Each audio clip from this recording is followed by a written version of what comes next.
6 fois 7. On en a fait 5. 2, 3, 4, 5. 6 fois 7, c'était le 5e. Allez, encore 5. 9 fois 4 ou 4 fois 9. Tu peux faire dans les deux sens si ça t'arrange. 9 fois 4 ou 4 fois 9. 8 fois 5. 8 fois 5. La table de 5, je compte de 5 en 5. 9 fois 9. 9 fois 9.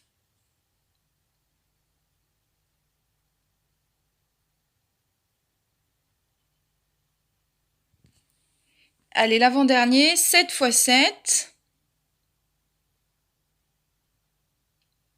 Et enfin, 3 fois 5.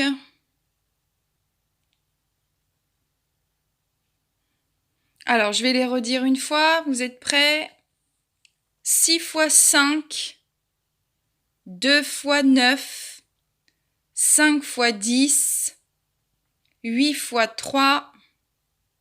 6 fois 7. 9 fois 4. 8 fois 5. 9 fois 9. 7 fois 7.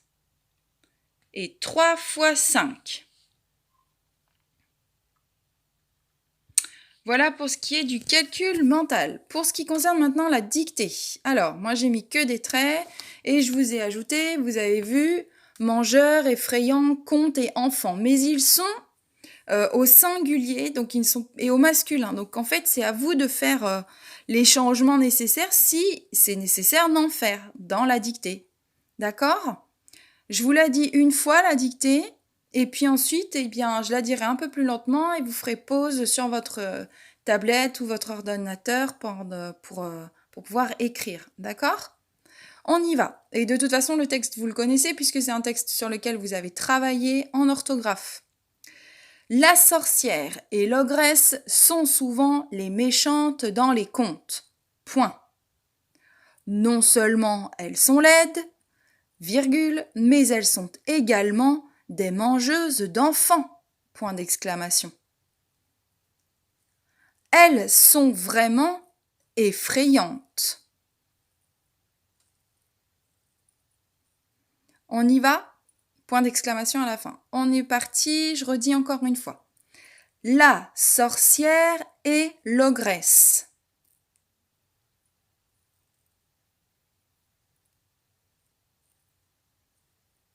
Sont souvent les méchantes. C'est la sorcière et l'ogresse qui sont, c'est le verbe être, souvent les méchantes, attention à l'accent sur le « et », dans les contes. Point. La sorcière et l'ogresse sont souvent les méchantes dans les contes. Point. On a mis un point. Attention. Non seulement. Non seulement. C'est deux mots, hein. Non seulement. Elles sont laides. Elles, attention, c'est la sorcière et l'ogresse. Elles sont plusieurs. Elles sont, le verbe être, je suis, tu es, il est, nous sommes, vous êtes, elles sont laides. Laides.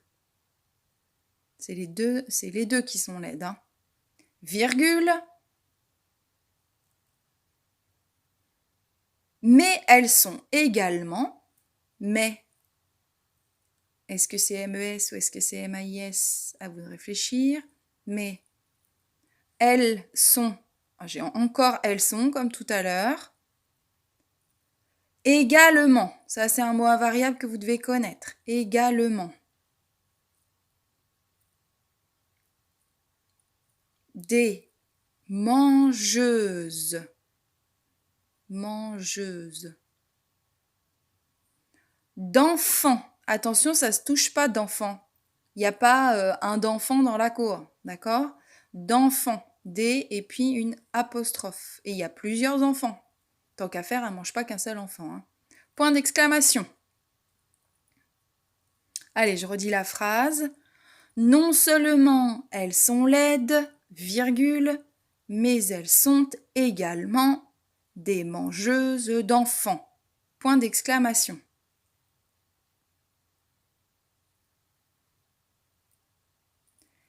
Et enfin, dernière phrase. Elles sont vraiment effrayantes. Elles sont vraiment effrayantes. Point d'exclamation. Je redis toute la dictée. La sorcière et l'ogresse sont souvent les méchantes dans les contes. Point. Non seulement elles sont laides, virgule, mais elles sont également des mangeuses d'enfants. Point d'exclamation. Elles sont vraiment effrayantes. Point d'exclamation. Voilà pour la dictée. Ensuite, vous avez un travail sur le genre et le nombre. Vous avez vos groupes nominaux à gauche. Ensuite, vous devez me dire, vous devez colorier si c'est féminin ou masculin, d'accord? Et colorier si c'est singulier ou pluriel. Donc, vous allez colorier en tout 2 étiquettes. Il y en a 4. Féminin, masculin, singulier, pluriel. Vous allez en colorier 2. Féminin singulier ou féminin pluriel ou masculin singulier ou masculin pluriel. Je sais pas, ça dépend de ce qui est écrit ici. Ok? Faites les transformations avec un, avec une pour savoir dans quelle rue du genre ils vont. Ok? Et regardez la fin et les déterminants pour savoir si c'est singulier, s'il n'y en a qu'un seul, ou si c'est pluriel, s'il y en a plusieurs. On continue, il faudra mettre un, une ou des devant chaque nom commun qui est ici. Regardez-les bien, d'accord, avant de mettre le bon déterminant. Ensuite, vous passerez avec le futur, ici, d'accord. Alors là, il y a une petite erreur, à film, il n'y a pas de E, hein. Il faudra le barrer, d'accord. Le film commencera à 20h, etc. Bon, à vous de lire donc ces phrases et de colorier si elles sont au futur. Ensuite, il faut me donner l'infinitif des verbes qui vous sont proposés. Donc, il y a des verbes avec ER et puis il y a des verbes aussi qui font partie des verbes que vous avez appris en dernier, comme pouvoir, vouloir, être, avoir, aller. Donc, essayez d'aller chercher dans votre petite boîte à mémoire. Et puis, souvenez-vous un petit peu aussi de la façon dont on fait pour retrouver l'infinitif d'un verbe qui est conjugué au futur. Le numéro 11, il faut ajouter un pronom personnel. Regardez bien la terminaison des verbes pour ça. D'accord? Voilà. Et enfin, un petit exercice un peu piégeant parce que quand on entend pareil. Par contre, quand on regarde, c'est pas du tout pareil. Vous dégusterez un bon dessert. Quel est le bon dégusterez? Barrez celui qui ne va pas. Est-ce que c'est celui qui finit par EZ que je barre, qui n'est pas bon, ou est-ce que c'est celui qui finit par AI qui n'est pas bon? D'accord? Donc lisez bien, mais regardez surtout les terminaisons et le pronom personnel qui vous est proposé. Puisque en entendant, vous pourriez vous tromper. Regardez par exemple, ils iront, ils iront, ils iront. On entend pareil, par contre, la terminaison n'est pas la même. Quelle est la bonne terminaison? Voilà les CE2. Allez, je vous souhaite plein de courage. C'est le dernier exercice, une dernière série d'exercices un peu révision pour savoir un peu où vous en êtes. Et ensuite, ce sera les vacances. Bon courage!